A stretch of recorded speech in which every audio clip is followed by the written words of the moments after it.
Herkese merhabalar. Pembe Atölyem YouTube kanalıma hoş geldiniz.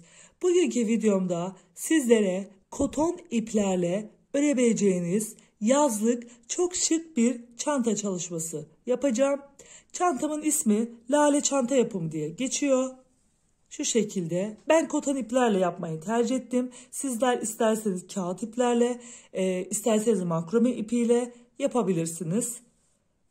Şu şekilde taban kısmından kare bir motif yaparak başlayacağız.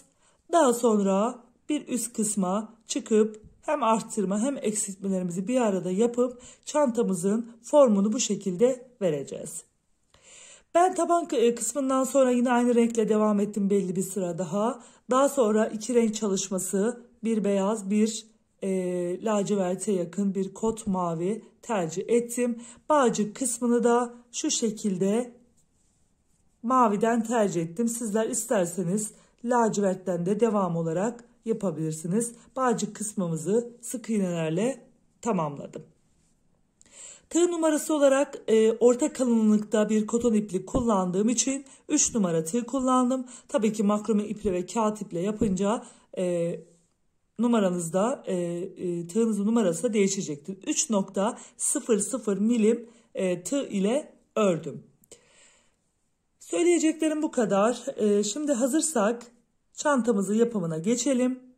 Kanalıma abone olmayı ve bildirimleri açmayı unutmayın lütfen. Beğeni ve yorumlarınızı desteklerseniz çok sevinirim. Şimdi çantamızın yapımına geçelim. Çantamıza 3.00 milim tığ ile beraber ve orta kalınlıkta koton ipimizle beraber başlıyoruz. Sizler isterseniz bu çantayı makrome iple, kağıt iple, istediğiniz herhangi bir koton iple yapabilirsiniz. Üçüyle de beraber bu çanta gayet şık ve güzel olacaktır. Şimdi çantamıza taban kısmından başlayacağız. Taban kısmımıza sihirli halkayla şu şekilde elimize sarıyoruz. Şöyle çaprazlama. Daha sonra tığımızı şöyle geçirip bir zincir çekip sihirli halkamızı oluşturmuş oluyoruz. Zincirle de yapabilirsiniz. Biraz çekelim. Ve 3 zincirle başlayalım. 3 zincirimizi çektik. Yuvamıza bir adet ikili trabzan yaptık. Yanına bir adet daha ikili trabzan yaptık. Zincirimizle beraber 3 adet ikili trabzanımız oldu.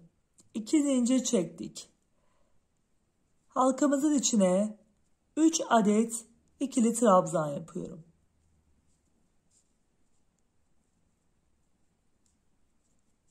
Tekrar 2 zincir çektik. Halkamızın içine 3 adet ikili trabzanımızı yapıyoruz tekrardan. Şöyle sıkalım biraz. 2 zincirimizi çektik ve yine 3 adet ikili trabzanımızı yapıyoruz.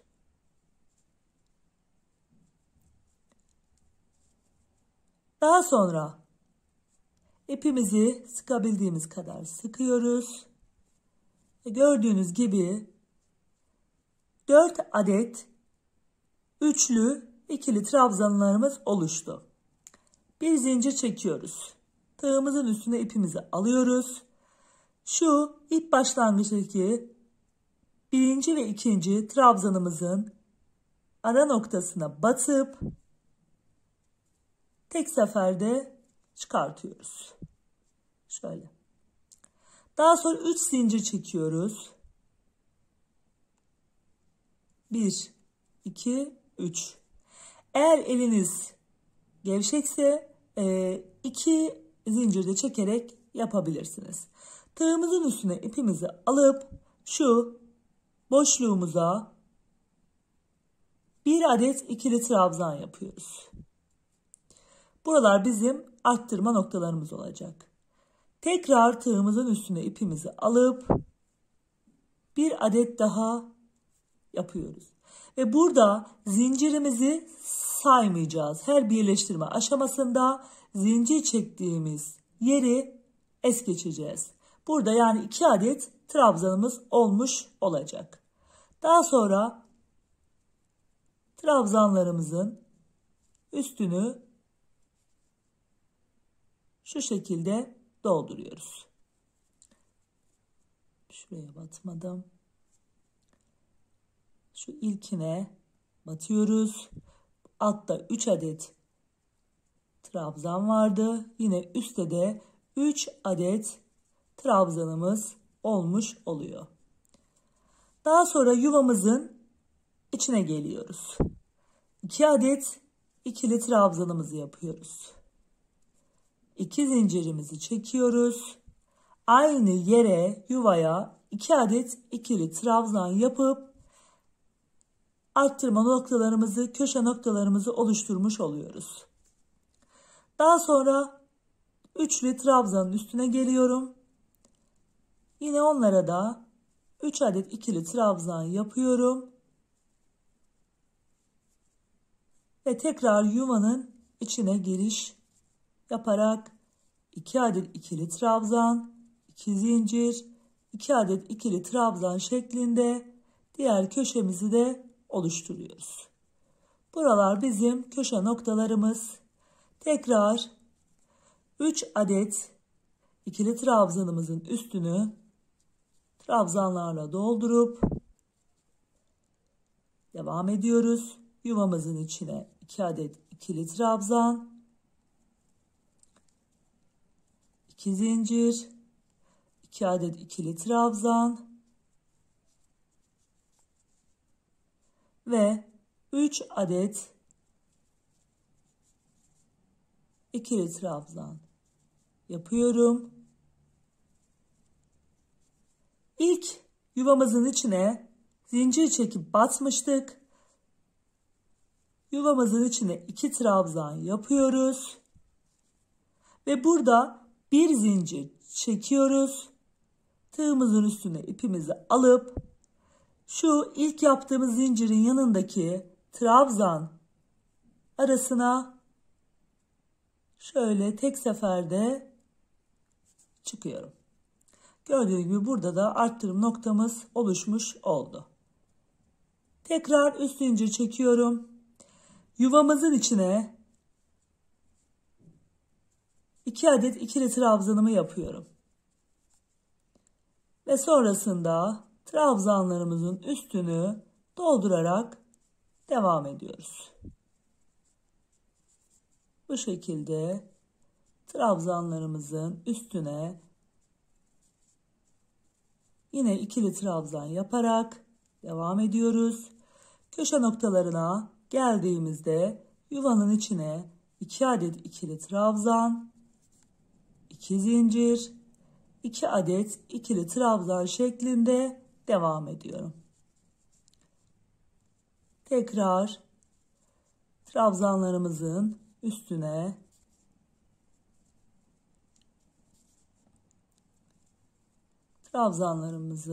trabzan yapıp devam ediyoruz. Köşe noktalarımızda ise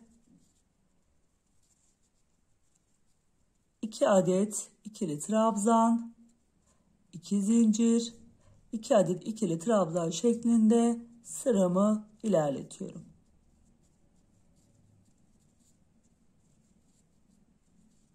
Bu şekilde sıramı ilerletiyorum. Sıramızın üstündeki şu trabzanlarımızı yaptık. Yine kapatma noktasının olduğu köşe noktasına geldim. Bir zincirimi çektim. 2 trabzanımı yaptıktan sonra yine şu ilk zincirimi çektiğim trabzanımın arasına batıp şu şekilde tığımızın üstüne ipimizi alıyorduk. Batıp tek seferde çıkartıyorduk. Yine 3 zincir çekiyorum. Bir üst sıraya çıkıyorum. Yuvanın içine 1 adet ikili trabzan, 1 adet daha sonra trabzanlarımızın üstünü köşe noktalarına gelene kadar yine trabzan dolduruyorum. Köşe noktalarında da 2 adet ikili trabzan, 2 zincir, 2 adet ikili trabzan şeklinde sıramı devam ettiriyorum.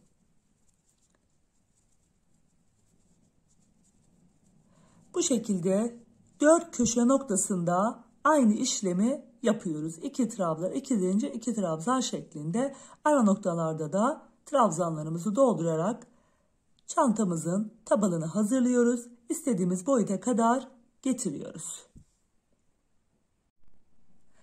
Çantamızın taban kısmını tamamladık.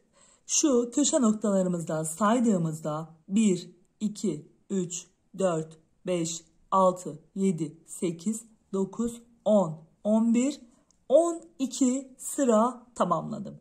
Sizler boyutunu isterseniz daha küçük istiyorsanız daha kısa 10 sıra 11 sıra şeklinde, daha büyük istiyorsanız da yine 1-2 sıra daha ekleyebilirsiniz. Benim yapacağım ölçü için yeterli olacaktır.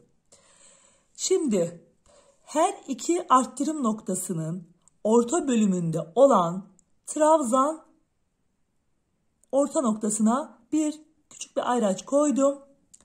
Şimdi şöyle saydığımızda kenardan şuradan göstereyim.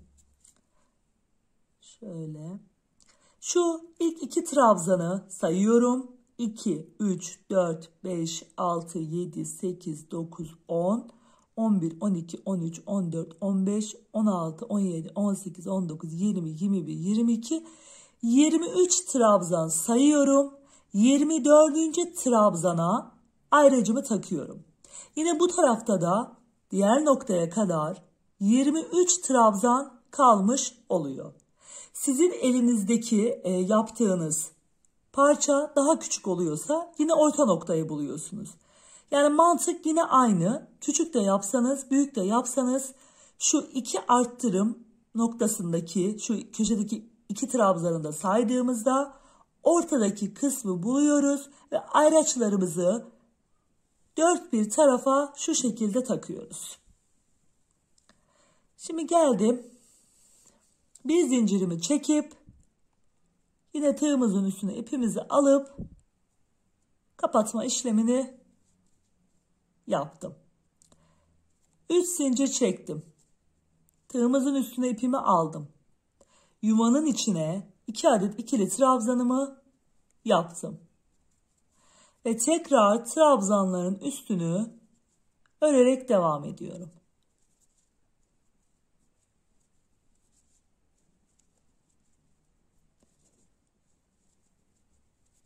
İkili trabzanlarımı örüyorum. Ayracımın olduğu noktaya gelene kadar.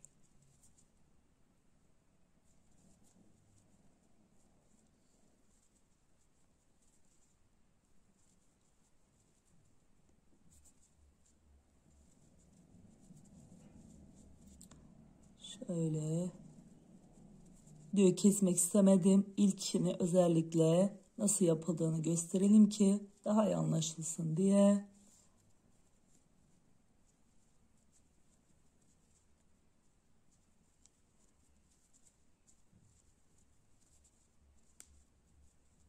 İkili trabzanlarımı örüyorum. Ve ayracıma bir trabzan kalana kadar ikili trabzanlarımı ördüm. Şöyle. Şimdi ayracım burada. Bir trabzan sağ tarafında. Bir trabzan sol tarafında. Şöyle. Bir trabzan sağında, bir trabzan solunda bırakıyoruz. Bu 3 adet trabzana batmıyoruz. Tığımızın üstüne ipimizi alıyoruz. 1. Ayracın olduğu nokta 2. Ayraçtan sonraki nokta 3. 4. noktaya bir adet ikili trabzan yapıyorum ve burada bir boşluk oluşturmuş oluyoruz. Daha sonra yine trabzanlarımızı örmeye devam ediyoruz. Diğer tarafta yine arttırım noktasına gelene kadar trabzanlarımı örüyorum ve orada da yine 2 trabzan, 2 adet 2 adet ikili trabzan, 2 zincir, 2 adet ikili trabzan şeklinde örgümü örüyorum. Şu köşe noktasına gelene kadar örüyorum. Daha sonra dönüyorum. Döndüğümde yine buraya kadar geliyorum. Köşe noktadaki 2 trabzan, 2 zincir, 2 trabzan yerimizi yaptıktan sonra trabzanlarımızı ayracımızın olduğu noktaya kadar ördük. Ayracımızdan bir önceki trabzan, ayracımızdaki trabzan ve bir sonraki trabzan olmak üzere toplamda 3 trabzan atlıyoruz. Tığımızın üstüne ipimizi alıyoruz. 1, 2, 3, dördüncüye ikili trabzanımızı yapıp boşluğumuzu oluşturuyoruz. Daha sonra yine trabzanlarımızın üstünü ikili trabzanlarla doldurarak köşe noktamızı yapıyoruz ve diğer ayracımızın olduğu yere kadar geliyoruz. Üçüncü ayracımın olduğu noktaya geldim. Yine ayraçtan bir trabzan sağda, bir trabzan solda olmak üzere toplamda 3 trabzan atlıyoruz. Dördüncüye ikili trabzanımızı yapıp yine devam ediyoruz.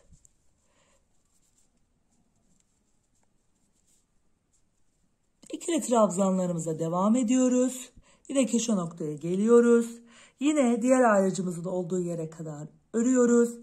Sağında ve solunda birer atlayıp toplamda 3 tane trabzanımızı atlayıp dördüncüye ikili trabzanımızı yapıp sıramızı bu şekilde 2 trabzan ve 1 zincirle yine 2 trabzan en sonunda kapatma yöntemiyle kapatıyoruz. Ve ilk sıramızı tamamlıyoruz. Daha sonrasında ikinci sıramızı beraber öreceğiz. Taban kısmından sonra ilk sıramızı tamamladım. Daha sonrasında ayraçlarımı çıkardık ve gördüğünüz gibi boşluklarımız zaten görünüyor. Sıramızı tamamladıktan sonra köşe noktasına geldik. Üst zincir çektim. Yuvanın içine 2 adet ikili trabzanımı battıktan sonra trabzanlarımı örmeye devam ettim. Burada boşluğumuzun olduğu noktadaki şu 2 trabzanı yok sayıyoruz. Şu 2 trabzanımızı yok sayıp şu 2 trabzanımızın üzerinde işlem uygulayacağız. Yani boşluk kısmına gelmeden önce 3 trabzanımızı da işlemimizi yapacağız. Tığımızın üstüne ipimizi aldık. Trabzanımızın üstüne batıyoruz. Şöyle ama çıkartmıyoruz. Tekrar tığımızın üstüne ipimizi alıp yandakiyle beraber üçünü bir örüyorum. Böylelikle eksiltme yapmış oluyoruz. Ve şuradaki burayı yok sayıyoruz. Şuradaki V'yi, ters V'yi yok sayıyoruz. Bu yere atlıyoruz. Daha sonra tığımızın üstüne ipimizi alıp karşı noktaya geçiyoruz. Yine tığımızda bekletip tek seferde çıkıyoruz. Şu ortadaki V kısmı yok sayıyoruz. Daha sonra trabzanlarımı örmeye devam ediyorum. Yine köşe noktamı 2 trabzan, 2 zincir, 2 trabzan şeklinde örüyorum ve tekrar diğer V olan bölüme geliyoruz. Köşe noktamızdan sonra trabzanlarımı yine örmeye başladım. Devam ettim. Yine şuradaki ters V'yi yok sayıyoruz. Ve şöyle 2 trabzanın üzerinde işlem uyguluyoruz. Yani 3 trabzan kalarak 2 trabzanın üstünde ilkine batıyorum, tığda bekletiyorum. İkincisine batıyorum, tığda bekletip tek seferde çıkartıp eksiltme yapıyoruz. Saymıyoruz. Buradaki trabzanımızı saymıyoruz. Karşıya geçip yine orada da aynı işlemi uyguluyoruz.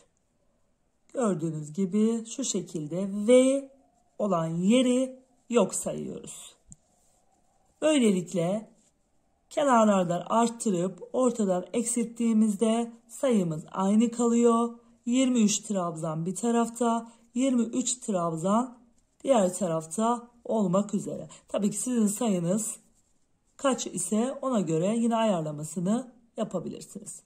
Bu şekilde sıramızı tamamlayacağız. Yine aynı V noktalarına geldiğimizde aynı işlemi uygulayacağız. Bir kez daha üst kısımda nasıl yapılması gerektiğini göstereyim. Yine aynı şekilde çünkü örgümüz devam edecek. Daha sonra belli bir sıra sayısı ördükten sonra renk geçişleri yapacağım. Sizler isterseniz renk geçişlerini taban kısmını bitirdikten sonra da uygulayabilirsiniz. Bu tamamen sizin zevkinize kalmış. İstediğiniz yerde renk geçişlerini uygulayabilirsiniz. İkinci sıramızı da yapıp tamamladık. Köşe noktamıza geldik. Yine 3 zincirimizi çekip boşluğumuza 2 trabzanımızı yaptık. Daha sonra trabzanlarımızı örmeye devam ettik. Yine şu boşluktaki, şu ortadaki mantık aynı şekilde ilerleyecek. Şimdi burada şu kesmelerimizi yapmıştık. Şöyle yakından göstereyim. Bu kesmelerimizi yok sayıyoruz. Şu V bölümünü yok sayıyoruz. Daha sonra 2 trabzanın üzerinden işlem yapacağız. Tığımızın üstüne ipimizi alıyoruz. Trabzanlarımızın üstüne batıp tığımızda bekletiyoruz ve tek seferde çıkartıyoruz. Ve eksiltmemizi yapmış oluyoruz. Bu kesim yaptığımız noktadaki yani şu V'leri yok sayıp karşı tarafa geçiyoruz. Yine orada da tığımızda 2 adet trabzanımızı bekletip eksiltmemizi yapıyoruz. Bu şekilde ortadaki o V'nin olduğu üstündeki trabzanlarımızı yok sayıyoruz.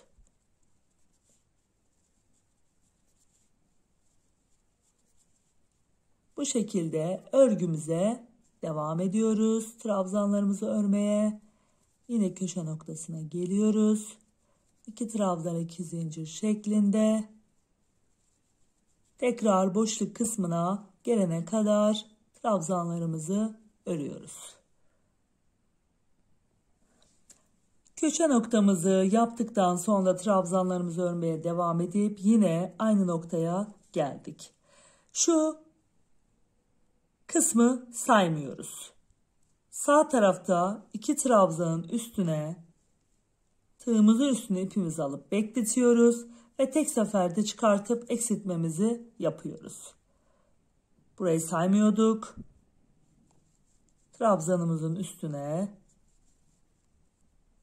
2 adet ikili trabzanımızı yapıp tek seferde tığımızın üstüne beklettiğimiz ipimizi çıkartıyoruz. Bu şekilde çantamıza devam ediyoruz. Ben renk geçişimin yapmak istediğim sıraya kadar öreceğim. Sizler ama daha öncesinde renk geçişi yapmışsanız ya da istediğiniz renklerde örmek istiyorsanız o şekilde de örebilirsiniz.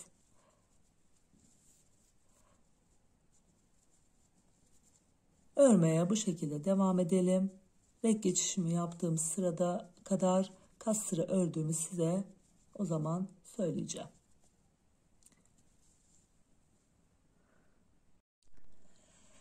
Çantamızın taban kısmından sonra yaptığımız modeli uygulamaya başladım.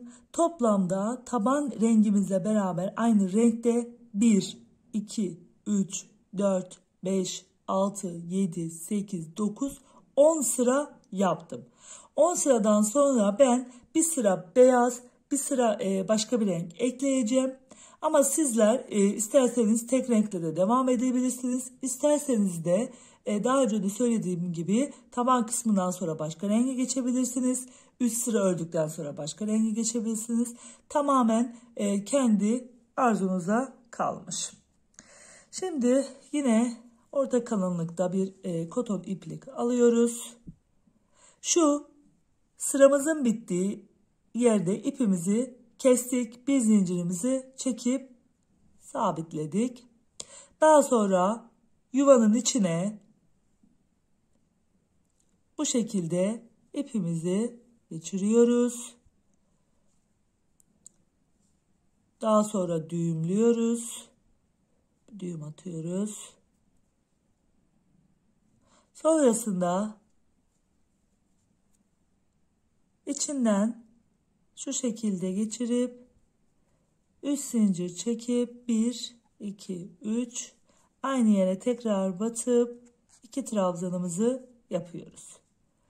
Sonrasında sırayla yine trabzanlarımızın üstünü teker teker dolduruyoruz.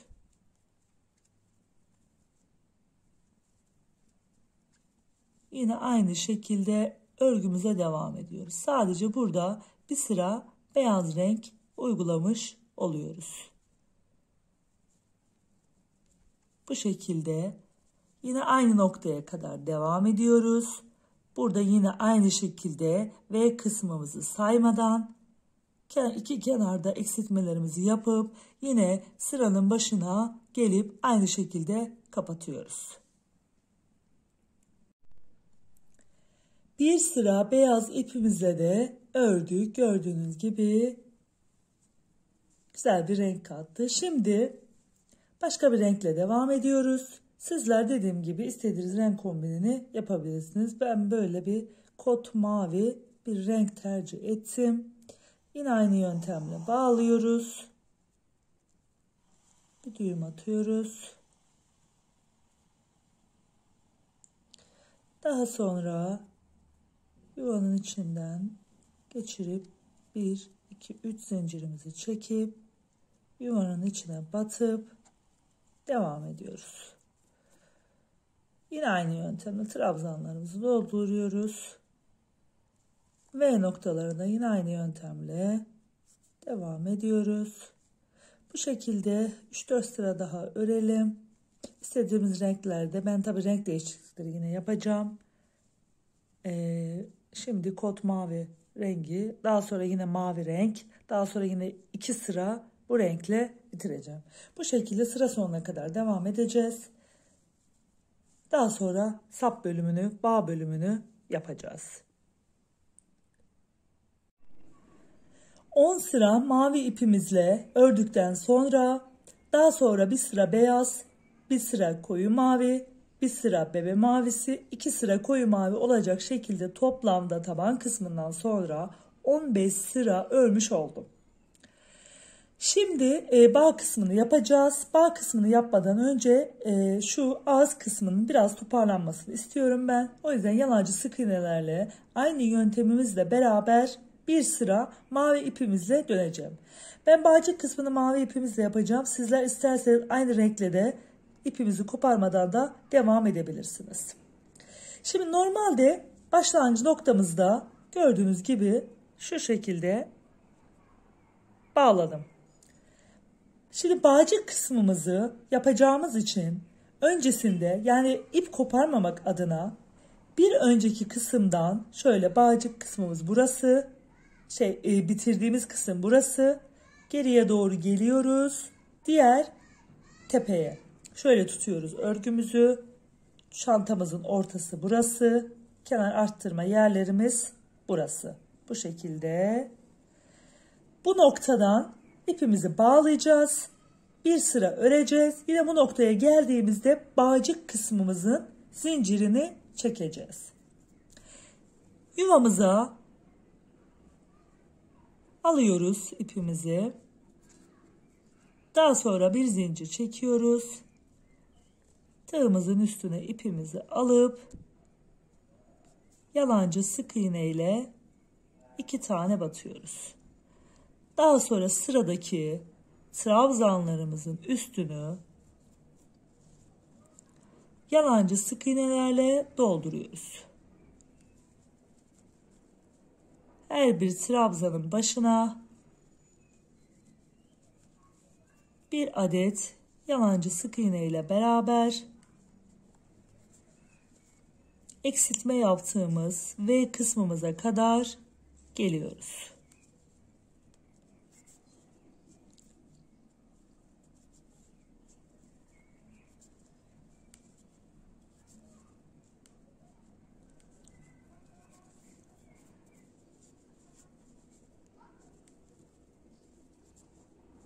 Bu sıramızı yalancı sık iğnelerle doldurduktan sonra bağcık kısmımızı yapacağız. Tığımızın üstüne ipimizi alıyoruz, batıyoruz. Son 2 kaldı. Batıyoruz. Diğerine de batıp tek seferde çıkartıyoruz. Tekrar karşı tarafa geçiyoruz. Tığımızın üstüne ipimizi alıp yan yana 2 trabzanı tek seferde çıkartıyorum. Bir daha yapayım. Tığımızın üstüne ipimizi alıp yan yana tek seferde çıkartıyoruz. Sırayla trabzanlarımız üstüne batmaya devam edin. Bu sırayı başlangıç noktamıza kadar ilerletelim ve tamamlayalım.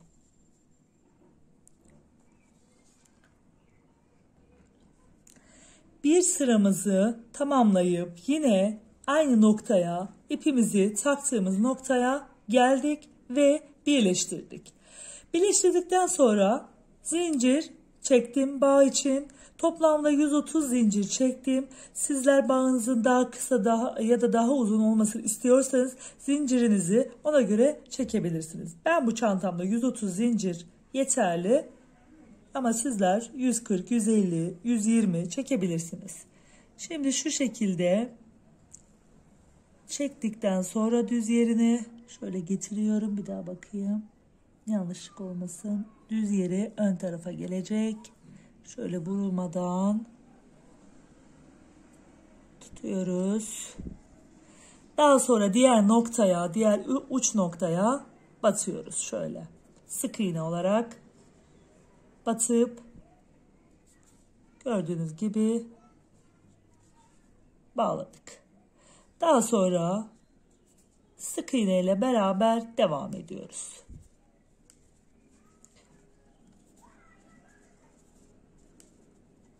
Ta ki şu noktaya, diğer uca gelene kadar. Diğer tarafın bağını uç noktaya taktıktan sonra sık iğnelerimizi ördük. Yine V yerlerimizi aynı şekilde yapıyoruz. Daha sonra şurada şu arttırma yerine tekrar geldim. 130 zincirimi çektim. Yine şu diğer taraftaki noktaya bağlıyorum. Sık iğne ile beraber şöyle bağladım. Daha sonra yine diğer sık iğnelerimizi örmeye devam ediyoruz. Bu şekilde örgümüze devam edeceğiz. Daha sonra nasıl olması gerektiğini anlatayım sizlere hemen. Buradan ördük, geldik buraya kadar. Daha sonra bu sık iğnelerimizin üstünü her bir zincirin üstüne sık iğne batarak ilerliyoruz. İsterseniz trabzanla yapabilirsiniz. Şu son sırayı da trabzan yaparak da ilerleyebilirsiniz. Şu son zincirin üstünü sık iğne ile doldurup yine aynı yöntemle, yani şurayı dolduruyoruz. Yine şu noktalarımıza geldiğimizde tekrar örüyoruz. Yine bağın üstüne geldiğimizde sık iğnelerimizi dolduruyoruz. Bunu 200 sıra nasıl arzu ediyorsanız o şekilde yapabilirsiniz ve tamamlayabilirsiniz. Şimdi ben şurayı yapayım. Hemen zincirin üstündeki sık iğneleri birkaç tane göstereyim. Daha sonrasını tamamlayalım. Bağcığın olduğu noktaya geldim. Şimdi gördüğünüz gibi zincirimizin üstüne sık iğnelerimizi her bir zincirin üstüne bir adet sık iğnemizi yapıyoruz. Şöyle tek tek yapıp tamamlıyoruz. Yine diğer tarafı da aynı şekilde yapıyoruz. Bağcığımızı birkaç sıra daha güzel görünmesi için birkaç sıra yapalım. Şu şekilde şöyle.